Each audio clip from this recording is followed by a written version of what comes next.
Hey everyone, and thanks for jumping back into the cryptoverse. This is your Thursday AMA premium video. So let me go ahead and grab the link to the live stream so that we can jump in and talk about the markets.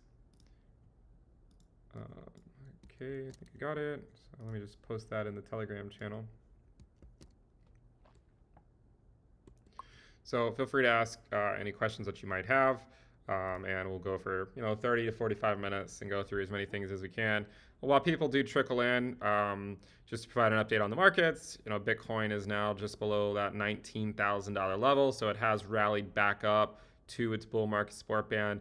The most positive development with this is the fact that you can see the dominance of Bitcoin is finally heading back up. Of course, only time will tell if it's sustained, but again, the good news is that it's back above 42%. I think what we'll need to look at is does it go up when Bitcoin goes back down? So whenever that occurs, I mean, it could be a week from now, could be 2 weeks from now, don't know, could be tomorrow, right? But whenever Bitcoin has some type of retracement from whatever level it is, you'll want to see the dominance continue to go up. And some of the times when Bitcoin retraces, the first like 2 to 3 days, you might see the dominance go down. But if it continues, if Bitcoin continues to sort of retrace more than just a couple of days, then that's when you would expect, I think, to see the dominance continue to move up to the upside. So again, the dominance is back above 42%. And when you exclude stables, it's been moving up since May of 2021. So it's the same thing that we've been talking about for quite some time.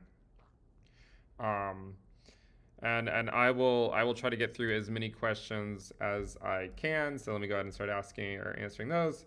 Can you comment on the supply flow to out of exchanges? I can, yeah. I mean, we haven't really talked a lot about that, but let me bring it up over here. So we should have transfer flow to exchanges right here. So this is transfer count net to exchanges. I mean, what is it at right now? Total is 119,000 or so. I mean, it's still pretty low, but it's been low for a long time. It's been in a downtrend for quite a long period of time, but you're likely going to see it relatively low for the next year, is my guess. If you look at the supply flow, this is to a lot of the major exchanges. Looks like there's been a lot out for quite a long period of time. I mean, pretty big wicks here to the downside. The problem with this sort of stuff doesn't necessarily mean anything because, Bitcoin has been leaving exchanges for like over a year. It was even leaving exchanges in the bull market, and people use that as evidence to suggest that that Bitcoin's price was going to continue to go up. And despite the fact that a lot of Bitcoin has been leaving exchanges for a long time, it hasn't negated the fact that the price of Bitcoin continued to go down throughout 2022. So we put a whole lot of stuff in that. And the one counterpoint to the idea that Bitcoin leaving exchanges is positive is that if Bitcoin is a measure of just excess liquidity, then I don't know that having such a small amount on exchanges is a great thing in the first place. Like, I mean, you could argue. I mean, I understand the bull case, right? I mean, I understand that if there's not there and there's a surge in demand, then the price has to go up. But if there's not a lot of liquidity, then it could also scare off potential larger wallets, right? If they just don't think that the market is very liquid, they might not be as likely to want to load their bags. But yeah, it's just some take. Someone says FOMO is in full swing. How to control it? One of the things I've suggested many times over the last week, I've highlighted it a lot, and we've said it for a long time, is that one of the ways that you can control your FOMO is just to have a DCA strategy, right? Like, you can have an academic argument as to why you don't think the bottom is in. I know a lot of people think the bottom is in. Some people think the bottom's not in. But it was the same thing in June, right? A lot of people thought the bottom was in there. And the problem, I think, is that, there were a lot of people that did not think this was the bottom, right? Including myself. But eventually a new bottom came. The problem, though, is that a lot of people did not think this was the bottom and they refused to buy anything, right? I actually had a buy order filled at like 17.6 back then. If you remember, it actually corresponded to a fairly low risk level. So I had a limit order filled. But then Bitcoin rallied. And so if you refuse to ever DCA, right? If you refuse to ever do it, then you run the risk of, finding yourself in a place like this where Bitcoin rallies back to 25K and you didn't buy any. So then you FOMO in at the top and then it goes down, right? So maybe you were correct in your assessment that the bottom was not in, but you didn't have the conviction to follow it through because you fell to the FOMO. The way to mitigate that is to just simply have like a DCA strategy so that you get into the market at a relatively constant level, right? A relatively constant rate, and then you don't have to worry about it, right? So that is what my suggestion is. And I mean, I understand everyone's feeling FOMO right now, but in 2 weeks, everyone might be feeling fear again and saying, oh, it was obvious, right? But listen, I mean, I do think that for the most part, for a majority of people, the DCA approach, when the risk levels are low, like they are right now, is probably the best strategy, okay? It doesn't mean we can't go lower, but you also have to remember that if we do go lower, it could be 5 months from now, right? Like, there's no telling how long it could take. I mean, you could argue, so one potential argument for this, for the contagion and stuff with Genesis and all this other stuff is that if Bitcoin has run its course based on the contagion and it's no longer going to go down because of that, then the only other main thing to send it down would be a recession, right? That would be the main thing to send it down if the contagion narrative has run its course. I think you could argue that the contagion narrative has either run its course or it's close to running its course. So like if Bitcoin, like imagine if Bitcoin were to get rejected here, right? So like if Bitcoin gets rejected off of this trend line and it comes back down and let's say it comes back down in this falling wedge and comes back down here, I would say that by that point, the contagion narrative has run its course if it hasn't already. Okay, so that's my point, right? Is that a lot of this stuff is getting priced in. Now, if Genesis offloads if these bags get offloaded, or if another major centralized platform falls, then certainly you could see Bitcoin have this sort of idiosyncratic risk associated with the crypto asset class. And even if the S&P 500 goes up, Bitcoin could go down. We actually saw that happen in November. In fact, Bitcoin went down and the S&P 500 was going up, and we were all wondering, well, what would have happened if FTX did not fall? Maybe Bitcoin would not have fallen here. Maybe it would have rallied up to the 200-day SMA. But at the end of the day, we'll never know, right? Unless you can go visit a parallel universe and figure out what would have happened had FTX not collapsed. That's just what happened, right? I mean, it ultimately led us breaking back to the downside. So that is something that I think we have to consider. So again, to mitigate the FOMO, I would say a DCA approach based on the risk levels is likely going to be the best thing, okay? I mean, you can sit here and try to time the bottom all you want, and maybe you'll get lucky. The risks are there, right? I mean, I'm not gonna sugarcoat it. The recession risk is there. I mean, and if history is any indication on the inversion of the 2-year and 10-year yield, sometime this summer is when the recession might be in full swing, right? And we might be looking back at January like, gosh, like, do you remember when we were pumping and we all thought we were going to go back to 40K or something? And, maybe we're just knee deep in a recession by the second half of this year. It is a risk, right? And to pretend like it's not a risk is somewhat foolish. And, I speak to sort of both sides, right? If you're bullish, you need to understand that recession risk is the primary risk that Bitcoin runs, I think, at this stage. And if you're bearish, then the main risk you have to understand, I suppose, is that there's always a chance the Fed accomplishes a soft landing. Now, a soft landing, in my opinion, would be where, assuming we get a sort of another move to the downside by the S&P, would be it going back to, say, like that 3,400 level. So if it goes back to 3,400, or I guess it hasn't been there yet, it went to like 3,490, right? But if it goes down to 3,400 and holds the line there, I suppose that would be akin to a soft landing in my opinion. But that's the currently what I'm seeing right now. And hopefully that advice is useful. So I think if you need to control the FOMO, as I've said, the DCA approach is how you control it, because then you kind of like seeing it go up because your most recent investment is gaining value. But then there's also part of you that wouldn't mind it going down. And that's what I've said before, right? When you get into the DCA mode, you have to be okay with it going down.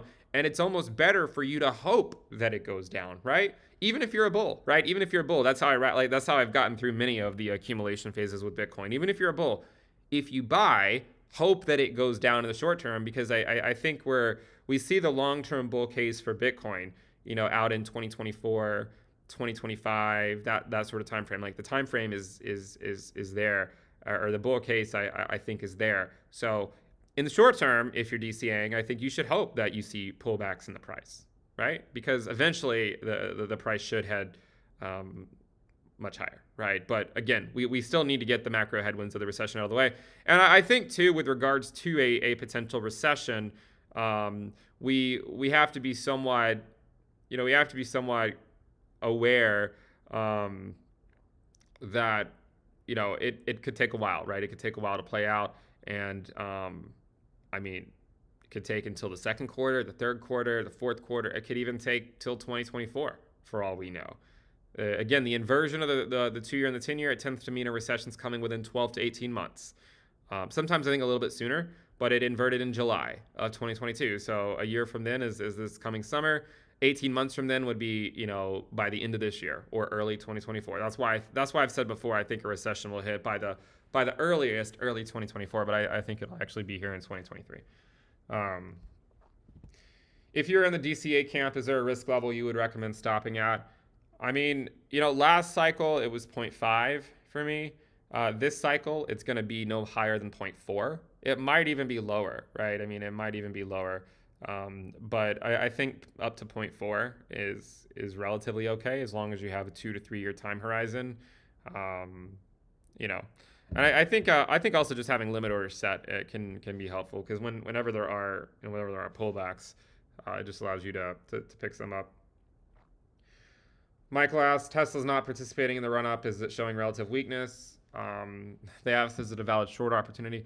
I don't really talk about going short and going long here, because it's a really risky thing. And even if you're right about the potential direction that something goes, it doesn't mean that you're actually going to make money on shorting it or longing it, because it could squeeze you out before it goes in the direction that you think it's going to go. But my opinion on Tesla is that it is risky to get to say that it has to immediately break down, right? It is very risky to say that it has to. But I would argue that there is given the recessionary risk, there does still remain a strong likelihood that it will go much lower than where it is today. Okay. Now, it could still bounce up a lot, right? Like if it wants to backtest this, which we've seen things do, it would mean it was kind of crazy, right? It would mean it could go back to over $200. I don't really see it going back to 230. Like I really don't. I think that is a pipe dream in the short term. I don't see it happening, but I think that's the risk you run. And I think the only way that it could get there is via like a short squeeze, right? Where everyone's shorting it and it just gets squeezed back up to the upside. And it's not like a fundamental pump or anything. It's just a short squeeze. So that's the risk that you run if you want to get too cute navigating it. But I think the reason why it's relatively weak compared to some other names is, we talked about how Meta, I mentioned several times, in fact, that Meta was a good buy below $100. And since then, of course, it's up about 56%. You might say, well, why was Meta such a good buy? Why would you say Meta was a good buy when it was down 77%, but you're not willing to say the same thing about Tesla? And that's a valid question. And I received that question earlier in the chat, right? Tesla dropped 74%, and I didn't say it's a valid buy below $110. I didn't say that. I think the biggest risk for me to say that, and the thing that we have to recognize here, is that, Tesla, so Meta, before its 77% drop, let's say if you take it from, December 2018, that bear market low, Meta only rallied 212%, right? So a 77% drawdown actually takes it below that low. Tesla from December 2018. So here's December 2018 ran up 1,200%. And from this low here, it ran up 2,400%, right? Sorry, it was more than that, right? So it was more than 1,100% because I'm actually missing this final top up here. It was about 1,600%. And from this low over here, it was over 3,300%, right? So it is true that they've retraced a similar amount, but you have to remember Tesla exploded a lot more. And it's got a lot of competition now where in the electric car industry that it didn't really have a few years ago.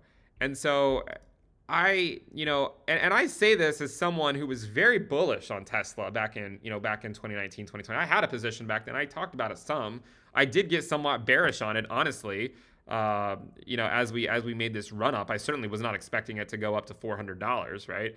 And of course, this was after some of the splits, but I mean, just split adjusted when it was all the way down here at $10. It's not like I thought it was going to go to 400. I became bearish well before it went to $400. But as you guys know, I've been bearish on equities for the last year, and I mean, I do think there is room for Tesla to run, but I don't think it's a good long-term play. Like, it might be a good short-term play, but that's not really my forte. I'd say the longer-term plays are more so what I care about. And Meta was undervalued to the point where I thought that even if the S&P gets another major drawdown, let's say in the next few months, I still think Meta's low might just be in. Like, it might not put in a new low. Or if it does, it might not be that much lower than the current low. Or it could be a double bottom, right? So as a long-term play, I think Meta is a safer bet right now than Tesla is. I think Tesla will be a better long-term play probably in about like 6 to 9 months. And it doesn't mean it can't go to 180 or something between now and then, but I just think 6 to 9 months from now will probably be a better time to get into Tesla, whereas I feel like Meta was a better play in late 2022. So late 2022, I think Meta was a better play. Probably late 2023, Tesla would actually have some deep value associated with it. But hopefully that answers your question. What metrics would you use to DCA out of alt positions that don't have risk levels on the website? That's a good question, and I have addressed this before, but it has been a long time, so I can understand why the answer to that might not be obvious. I would go over here and just use the altcoin risk metric, right? So if I don't have a risk metric specifically for the altcoin you're interested in, I would just use the risk metric on the altcoin market as a whole, is what I would generally suggest.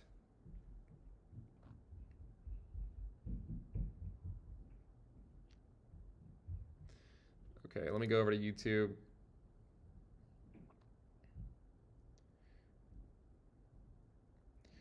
Okay, someone asked, he says, I'd like to hear your counter argument to the following. Bitcoin dominance increases during bear markets as investors flock to a relatively safer asset, and stables are considered theoretically safer assets.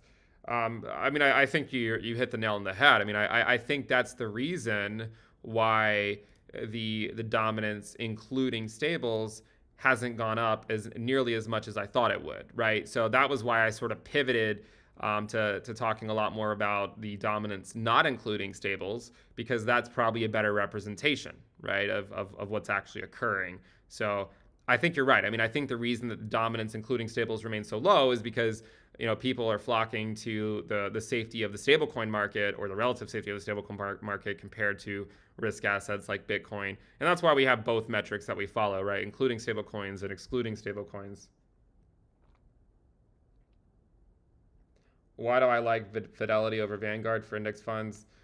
I don't really have a strong opinion. I picked I use Fidelity, and I picked the index funds that I have basically just because they have 0.0% expense ratios. And again, there's a lot of evidence to show that, the lower the expense ratio, oftentimes the better the fund performs, not because necessarily the fund outperforms, but because if there is an outperformance, it's just not typically worth the fees that you pay to the managers managing that fund, because passively managed funds tend to do better than actively managed funds.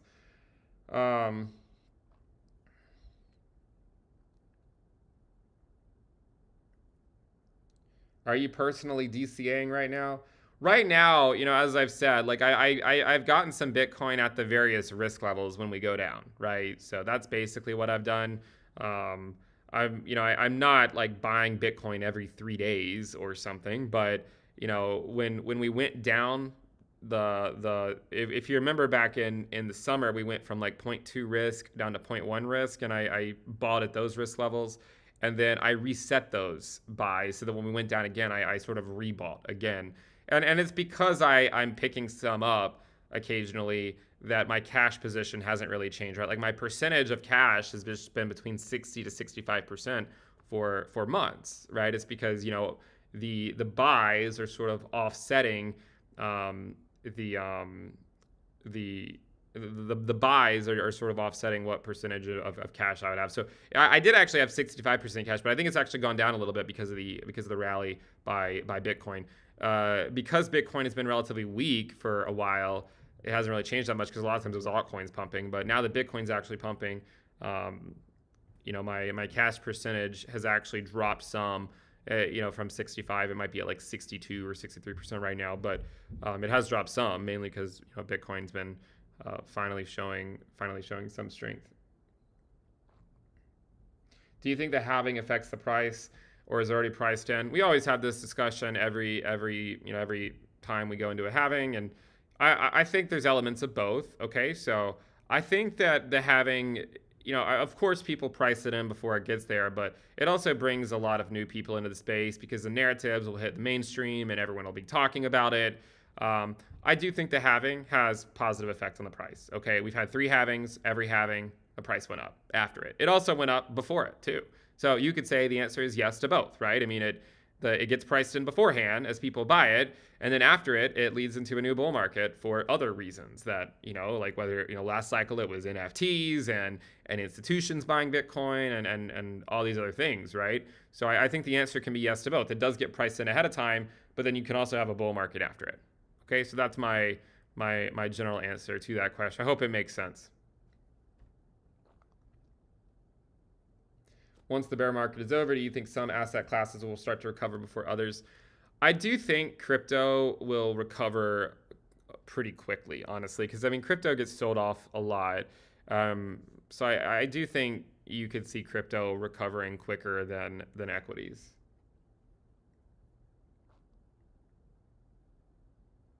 Is DCA selling a good strategy right now? I don't really think so. I mean, I say that even though I still understand the risk of us going into a recession and seeing much lower prices.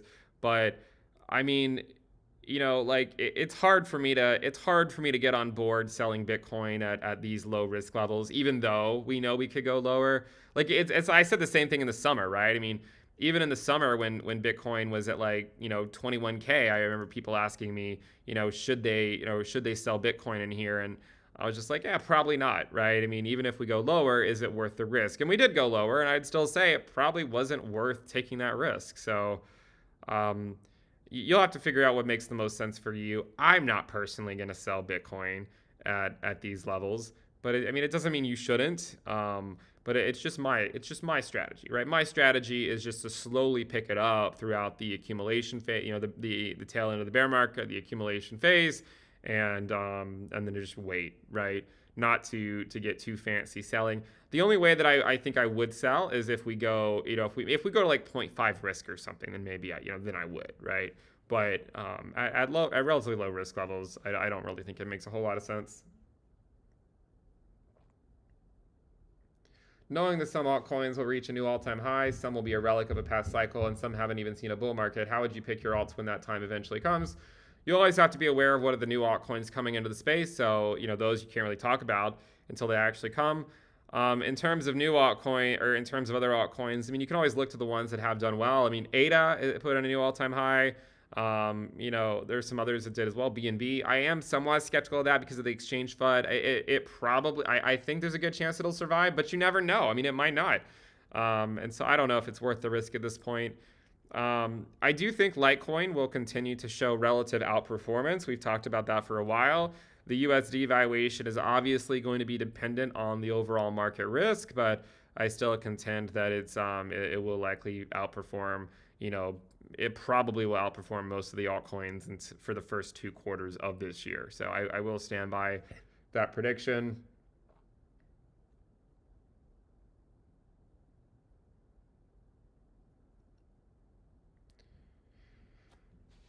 Someone says you're mostly in cash. What would be your point of invalidation and deployment? Well, yeah, I'm like around 62% cash or so. So I think for me to get any more, for me to really go down to like say 20 or 30% cash, I would like to see some reconciliation of the yield curve and understanding exactly how far the Fed is going to push us.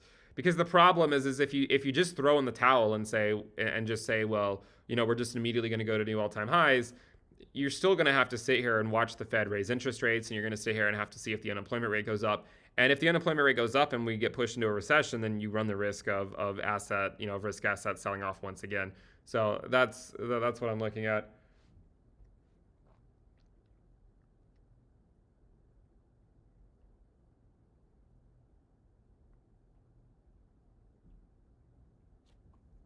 What are your thoughts on Berkshire? Is it better than SPX?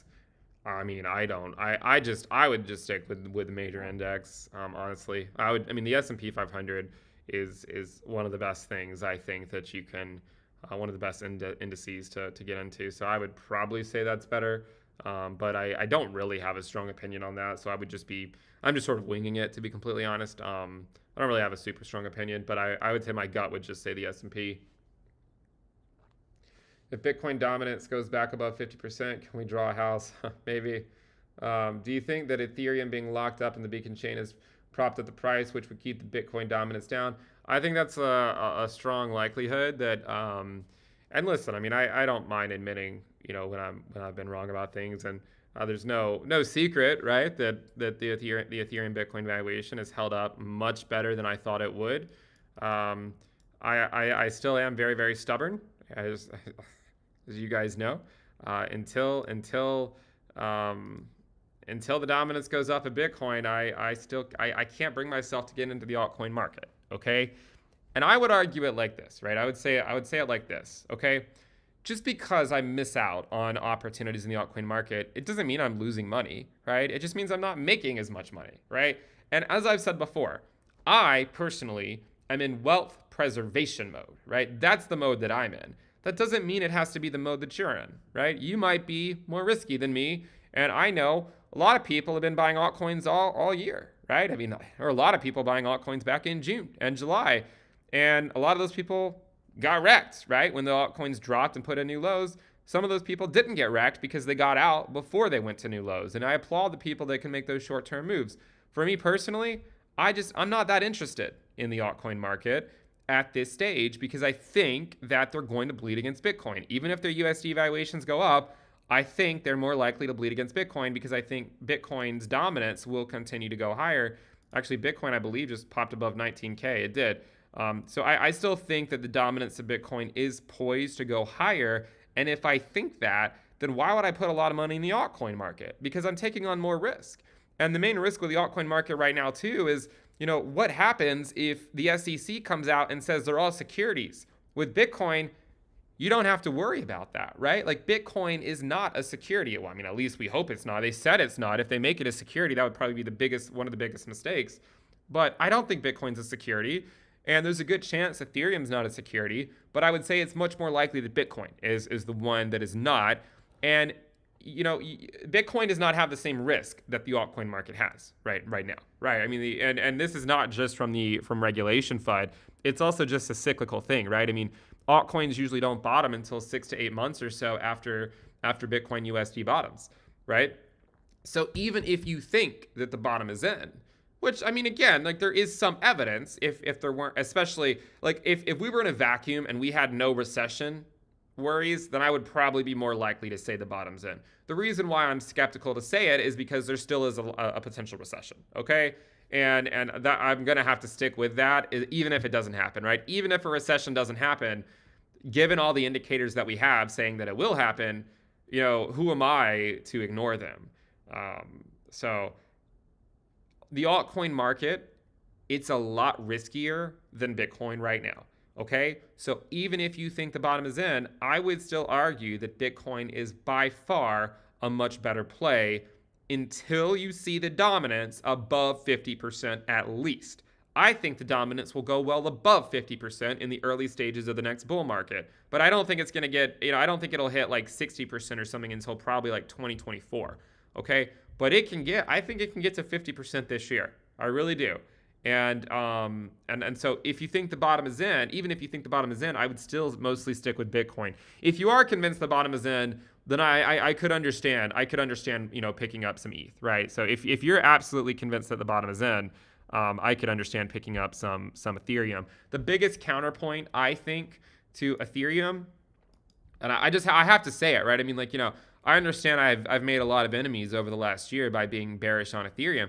But look, at the end of the day, it's just been one lower high after another. And every single new lower high, everyone gets out the pitchforks, and then eventually it just resolves back to the downside, right? So I will stand by it, until the dominance goes up. I can't bring myself to get excited about the altcoin market, including Ethereum, which I don't really think is an altcoin, but I can't get excited about the altcoin market.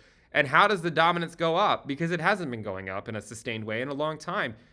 The only way that I can see is you have to see some of the giants fall. You have to see Ethereum, Bitcoin fall. Otherwise, there's no way. I mean, there's just simply no way that Bitcoin dominance is going to go up in a sustained way if Ethereum, Bitcoin is still sitting above 0.07. So if I think that Ethereum, Bitcoin is going down, which I do, and I've thought so for a year now, right? But if I still think that, then I can't bring myself to get into the altcoin market, because if ETH goes down, if the Ethereum Bitcoin valuation goes down, it'll lead the alt Bitcoin valuations with it. Okay, so if ETH falls, the altcoin market will also fall, and that is not a risk I'm willing to take on. Doesn't mean that you shouldn't, but it's not a risk that I am willing to take on, because I remain in wealth preservation mode. And for me, wealth preservation mode is being heavy cash and heavy Bitcoin. And that's where I am. And I think I've done a decent job of explaining why. If you disagree with me, that's fine.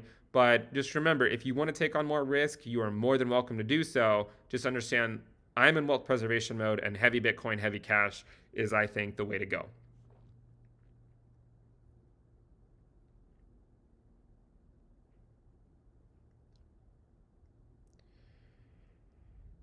Someone says, if you won the 1.3 billion Mega Millions, how would you allocate the money?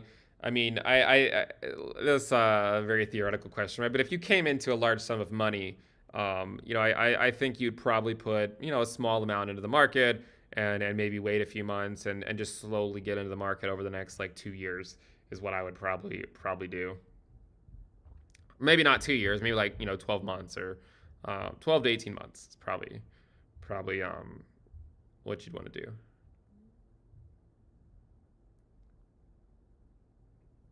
No, I don't have any limit orders set at higher risk levels, no. When am I going to retire? I'm already retired. That's just for fun.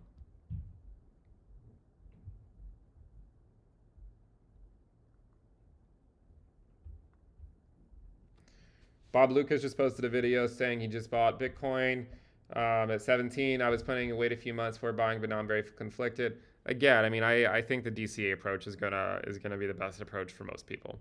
Okay, I mean, I don't really know how else to say it. I mean, the constant worrying that people have over missing the bottom or not missing the bottom, it's just a lot of stress, I think, for a lot of people to take on, and oftentimes you're just better DCA. I mean, I DCA'd in late 2018 and got wrecked in the short term, and it ended up working out. So I would say the best strategy for most people is a DCA strategy. And if you get wrecked in the short term, just know it'll still probably work out in the end, and if Bitcoin doesn't put in a new low, then at least you were DCA.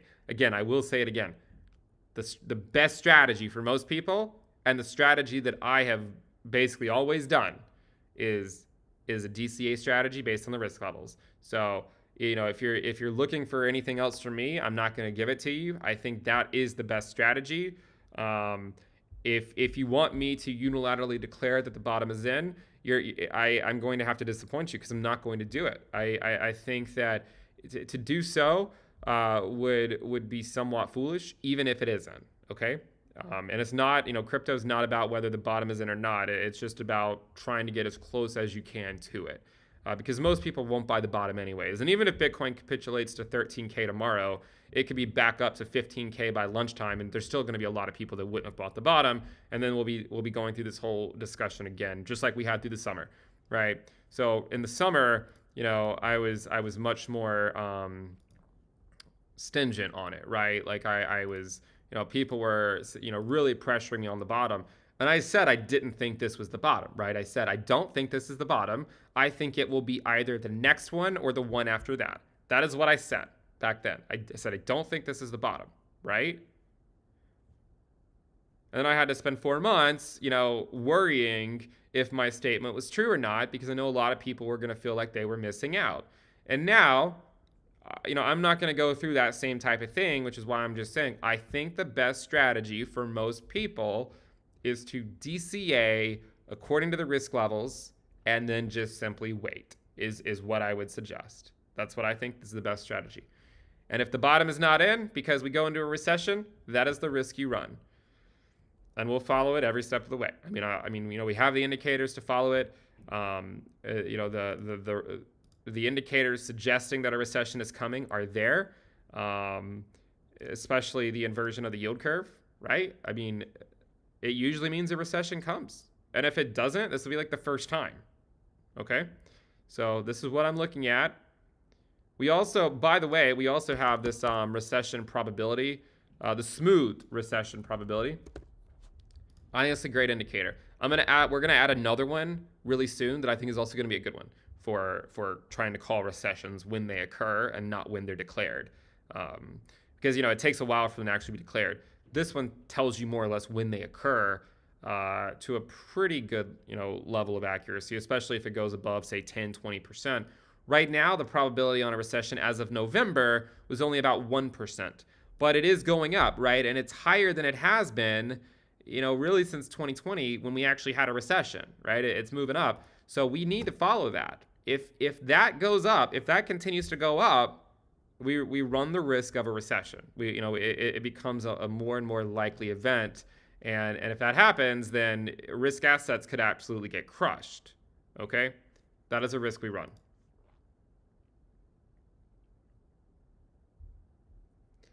Someone says, if you don't mind missing the bottom, why not just buy now? This is one of the most difficult things for people is buying if they feel like they missed something, right? But at the end of the day, I will say, there's Bitcoin's gonna pull back at some point, right? Like it's not just gonna go straight up forever, right? This is not a sustained move that will just indefinitely go up. It will pull back at some point, right? We know that. At the same time, if you were to buy now, you're basically buying at some of the best chances that people had all summer, right? So that's another way to look at it. And if you buy now and it just capitulates back down, then it just shows you once again why just simply DCAing according to the risk levels is probably better than trying to time it. Because if you try to time it and you don't buy down here and then you wait for it to rally, then you run the risk of just buying the new local top.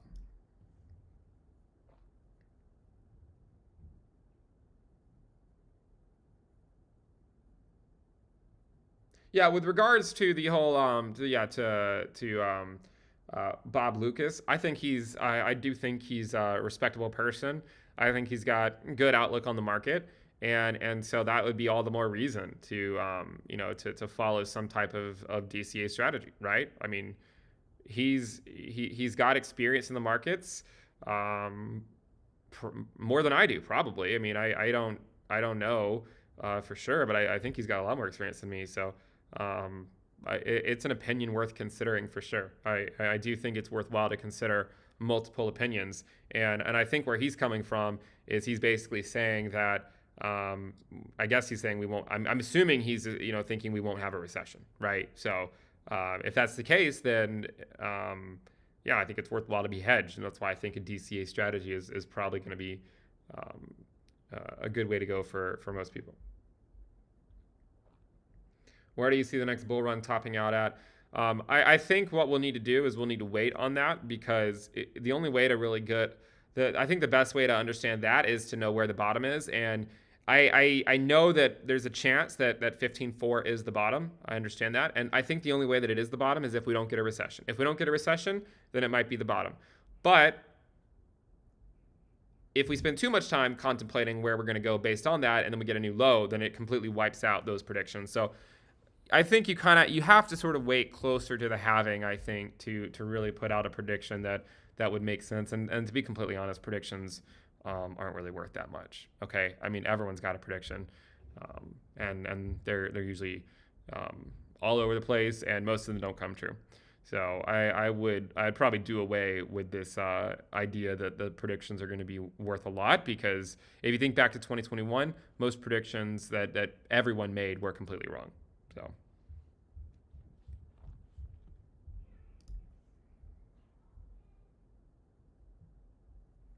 It seems like so Nick says it seems like a recession is the likely case. What is the scenario where a recession doesn't occur? How is that possibly avoided at this point? That's a question I ask myself quite frequently, and I think it's going to be a question we ask ourselves for a long time. Okay, because the issue is that we're likely not going to capitulate into a recession until people think that a recession is no longer a risk. This is the issue, right? Is that it doesn't occur when you think it's going to occur. It occurs when you don't think it's going to occur. It's like March of 2020. Like, we were all caught off guard. I don't, I mean, I'll speak for myself, because I can't speak for everyone, but we weren't thinking it was going to do that. I mean, I woke up and my entire portfolio was down like 60%. I mean, I wasn't that phased by it because I'd been wrecked plenty of times before, but it occurs when you least expect it, right? So if we do get a recession and we see a capitulation into that recession, it's probably not going to happen when you think it is. Okay? What could happen is, here's the likely outcome. Okay, here's a likely scenario. Let's go through the case where it does happen, but it doesn't happen in a way we think. So a lot of people think it's going to happen, right? And a lot of people might think it's going to happen in the next month or two. What happens if it's May and Q1 GDP is positive and it's looking like Q2 GDP is positive, right? What happens then, right? If it still looks like we're growing, how do we know? Well, maybe then everyone says, well, we're not going into a recession, right? No recession risk. And then maybe just after that, in Q3, the market pukes to the downside. But we're like, why? Why is it doing that? And it might be because unemployment is finally going up, because it is a lagging indicator, right? It takes a long time for it to actually go up, for it to loosen. It's like the last thing to move. Once it moves, it means we're finally coming to the end of this whole thing. It hasn't moved yet. So it might not move for months or a half year or 12 months. We don't know. We don't know how long it's going to take. So I think the only way we get out of this without a recession is if inflation comes back down and the unemployment rate just somehow does not go up because the labor market is incredibly tight, right? If that happens, then you potentially can avoid a recession.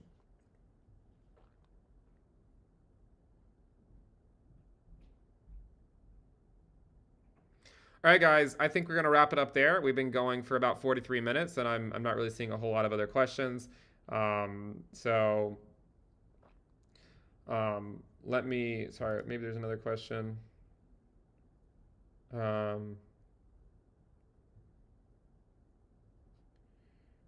Yeah, I mean, basically it's the same things, right? So people are talking about DCAing. Are you back on the 4-year cycle plan? I mean, my thinking about this year is that it's going to be somewhat sideways with deviations to the upside and the downside. Okay, that's what I think. I think that last year was the primary part of the bear market where it was just a systematic downtrend.